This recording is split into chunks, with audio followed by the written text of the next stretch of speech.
back in 2019, we got an innovative and violent social commentary with The Platform. Now, I think most of us who saw it genuinely thought the storytelling was through. Well, it wasn't.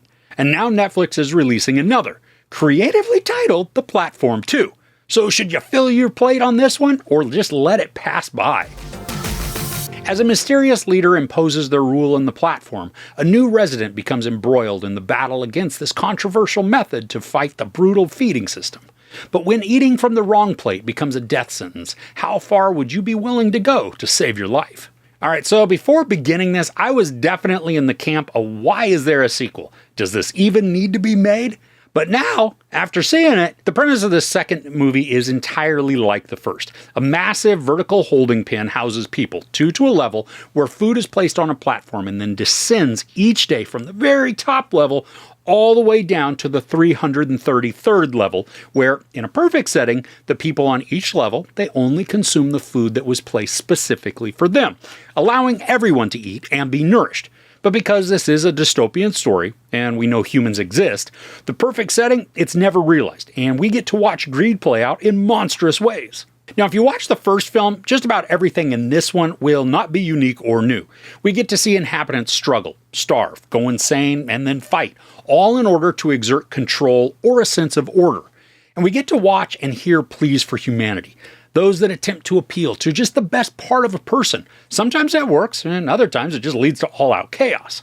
And this is where the film excels. The violence, it is gnarly, with some very creative and torturous scenes that showcase the brutal cruelty that people are capable of.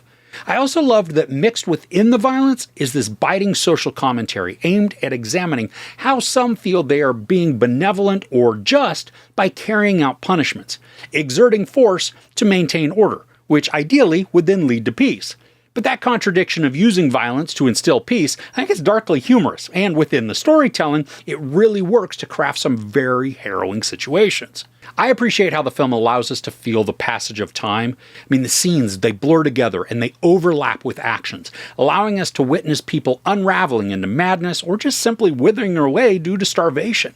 The ideas are easily and quickly conveyed, but also shown in engaging ways so that they don't make the time passage feel rushed, but also just don't make us sit through agonizingly dull situations as the people sit around and wait for food to maybe arrive. The imagery and illusions that are created for this story, they're both engaging and haunting.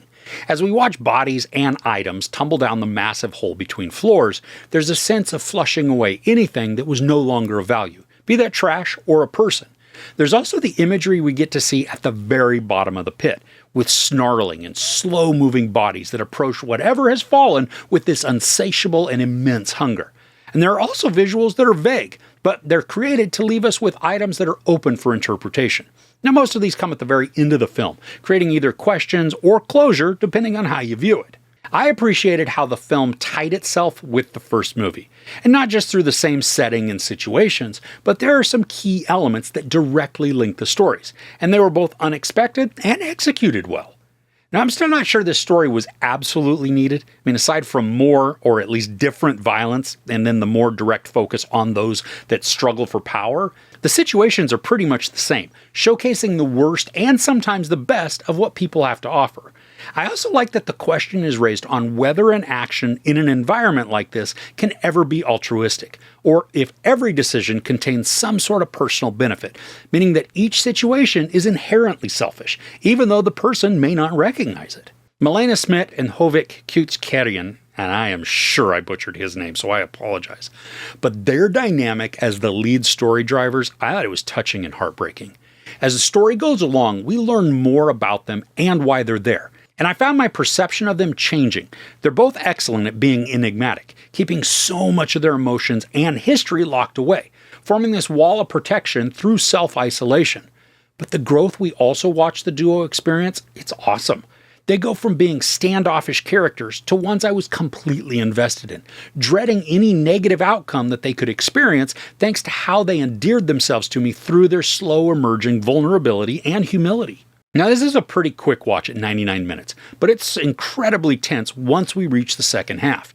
The emotions and the general tenor of the platforms, it devolves into threatening chaos, with some explosive sequences that are nothing short of pure mayhem.